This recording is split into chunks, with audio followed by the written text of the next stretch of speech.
So everything counts, and everything that you do affects this positioning.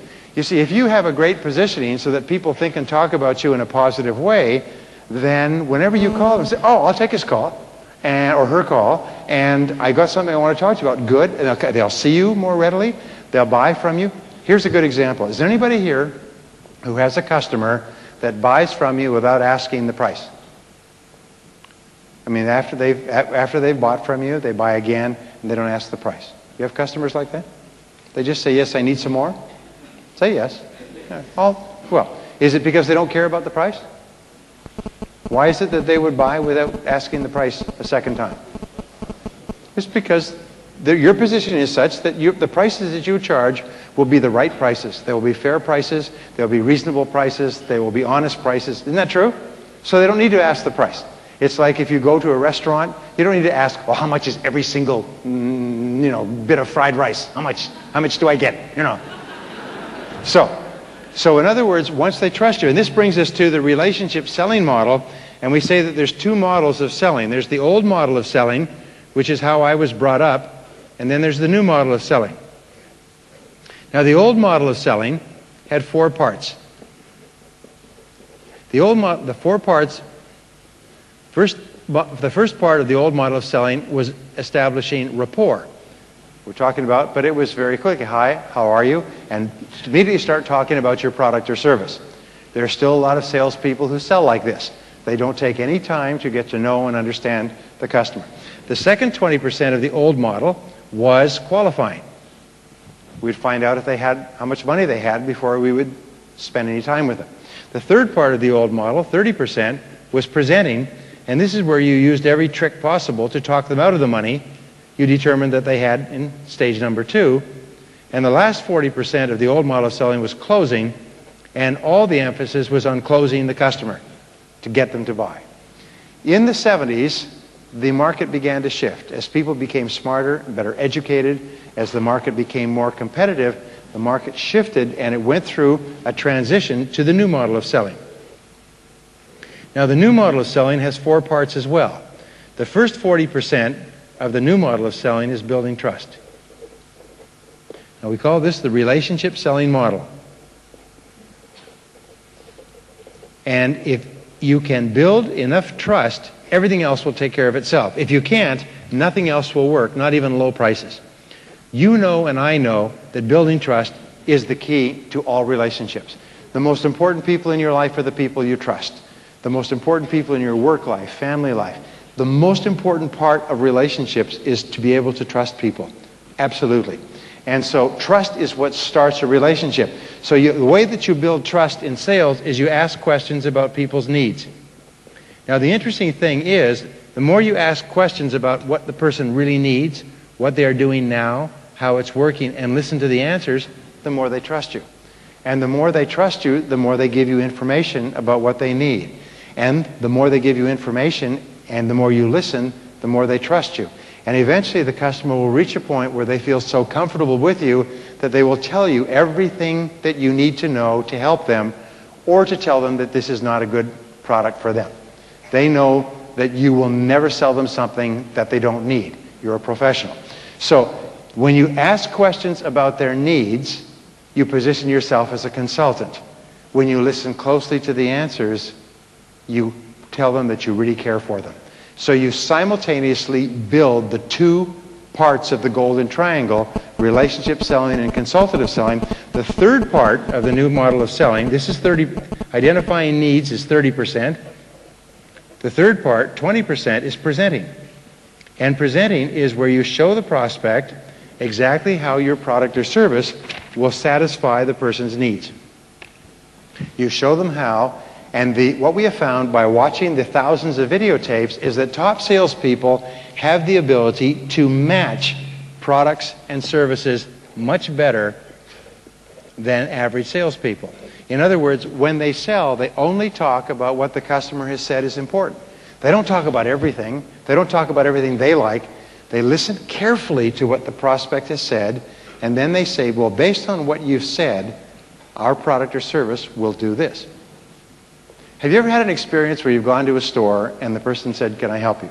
And you said, yes, I'm looking for this. And they said, yes, okay, follow me. And they take you, and they show you something that is not at all what you said. Have you had this experience? You want to whack them right in the back of the head. Because it means they don't care about me. They weren't listening. They're wasting my time. But then you've had the other experience. The other experience is where you go to the store and you tell the person what you're looking for, and they say, did you want this or this?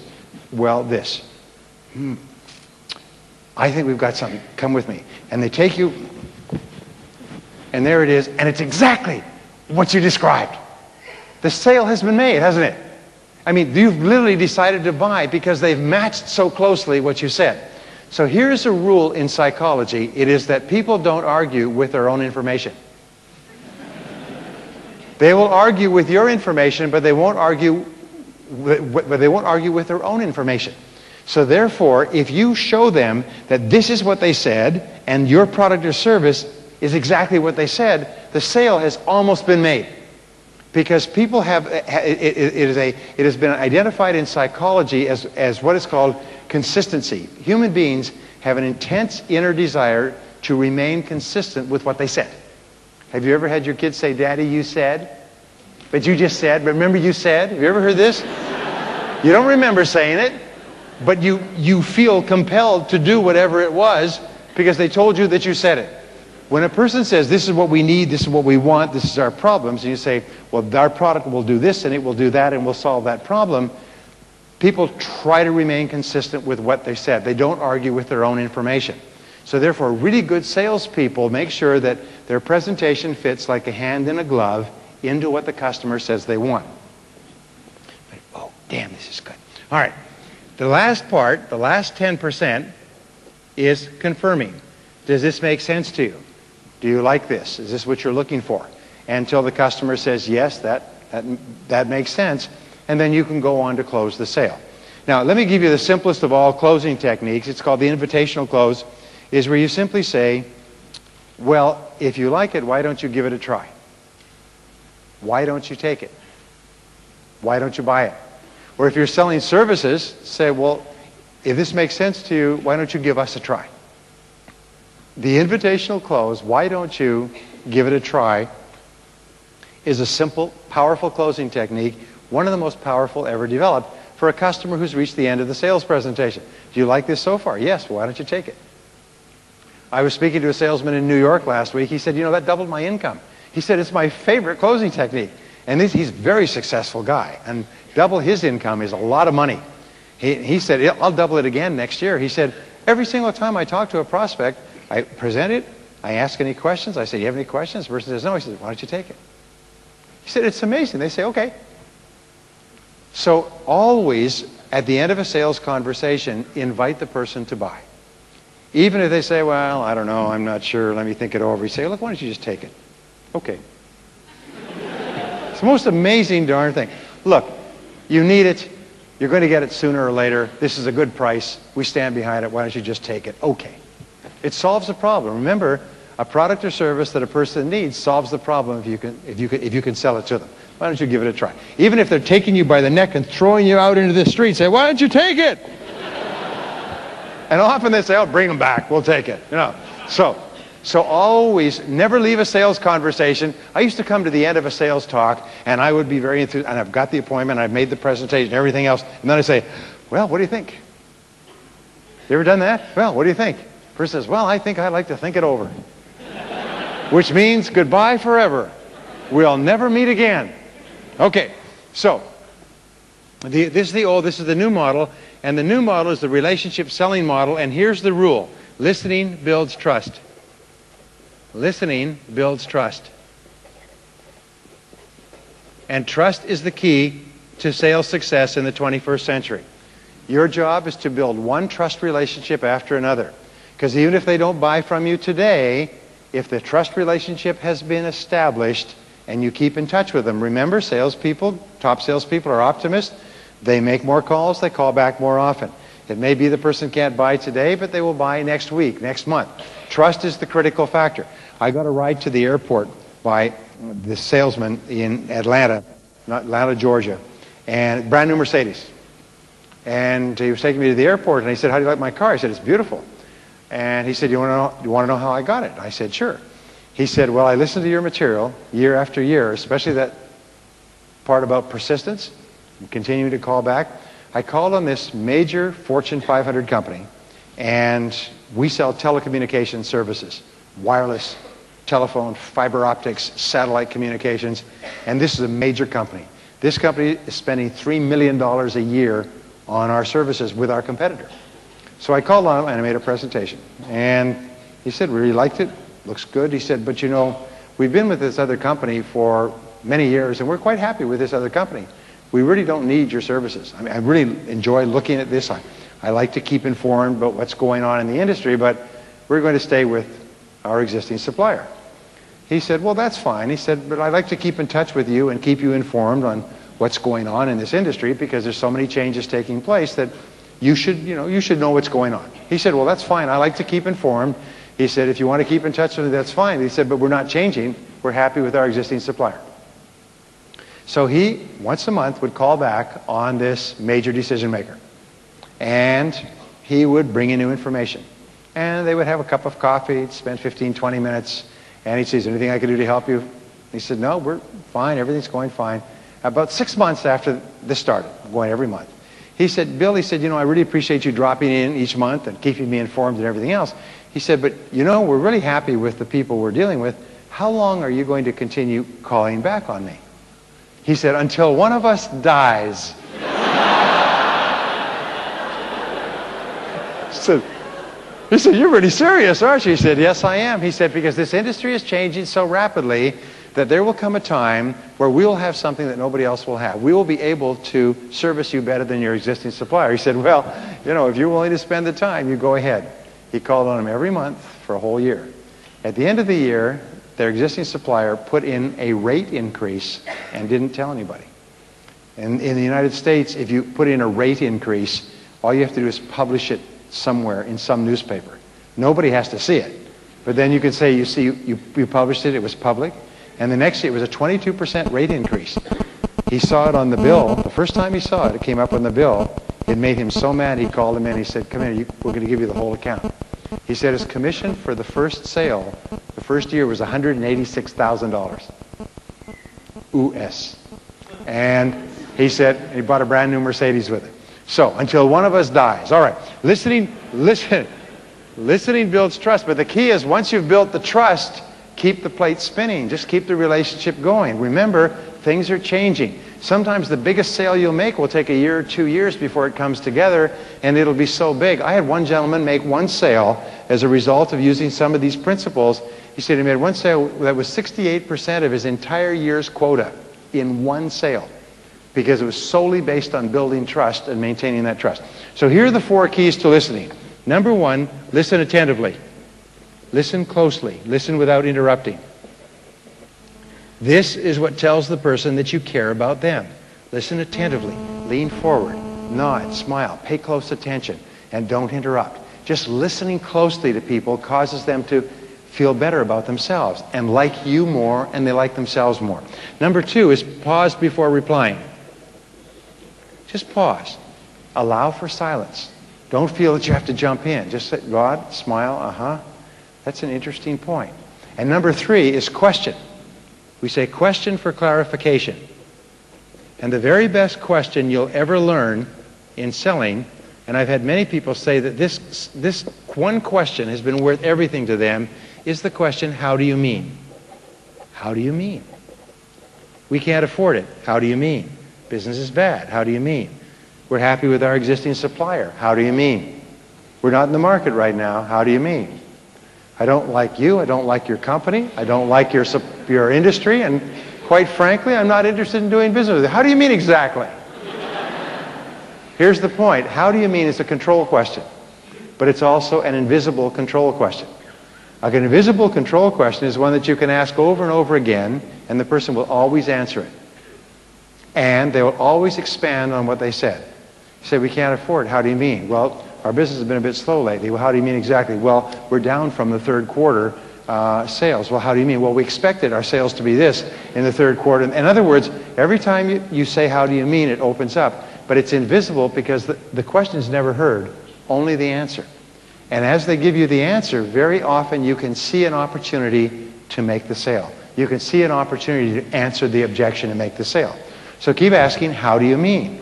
How do you mean? And here's the rule, is the person who asks questions has control. The person who asks questions has control. The person answering the questions is controlled by the questioner. If you're in a sales conversation and they ask you a question, you're in danger of having them take control. Because as soon as you start answering, they're becoming the marionette and you're the puppet. Okay? So when a person asks you a question, what do? You say, that's a good question. Let me ask you something.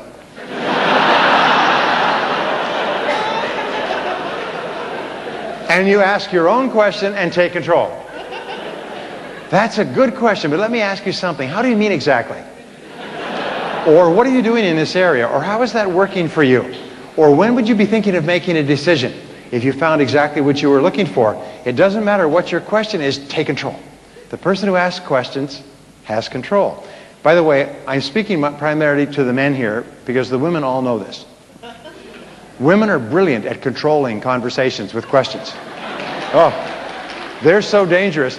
I have 2 daughters, 22 and 10, and there's a stage in a woman's life where they're taken away by other women to a cave in the mountain, and they're taught how to control men for the rest of their lives.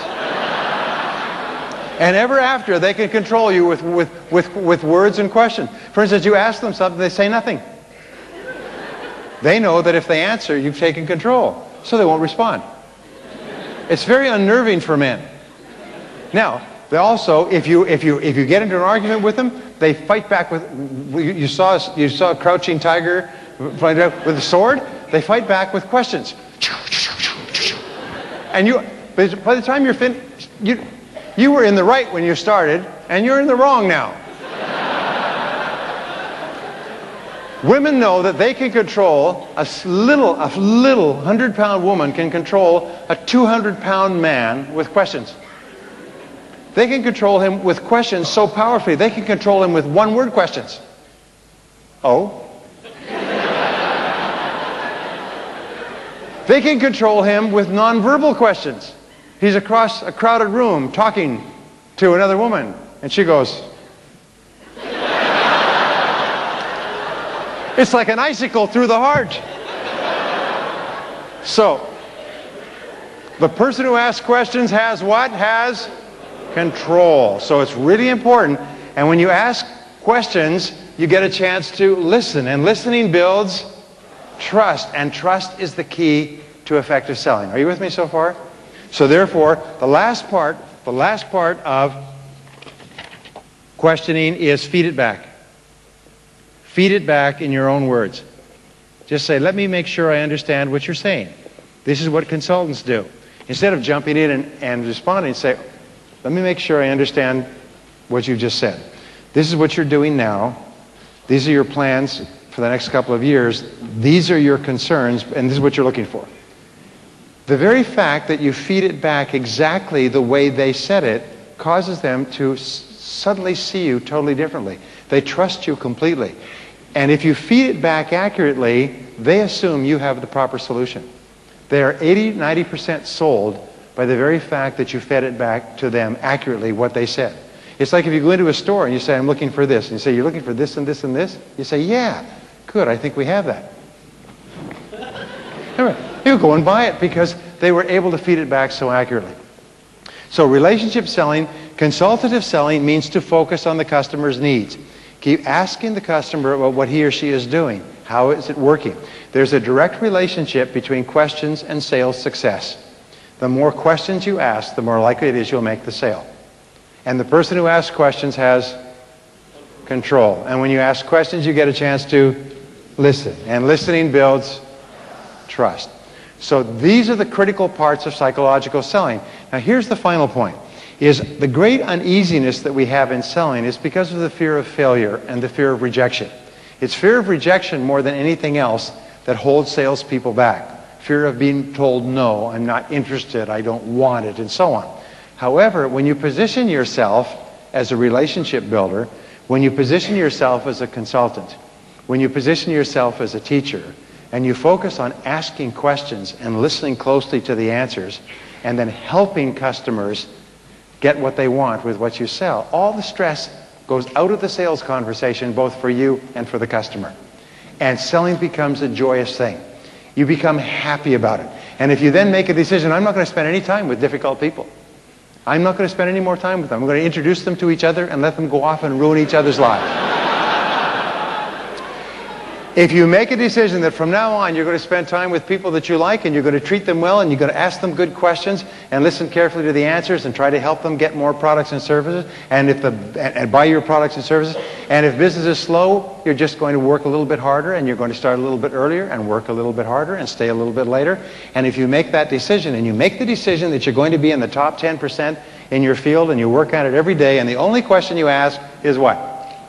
How? If the only question you ask is how with regard to your future dreams and your goals and becoming the best in your field and achieving your sales goals, you keep yourself optimistic all the time, you keep yourself positive, you keep yourself happy, and at the end of the day you can say with all sincerity, I like myself. Say, I like myself. Thank you very much. God bless you.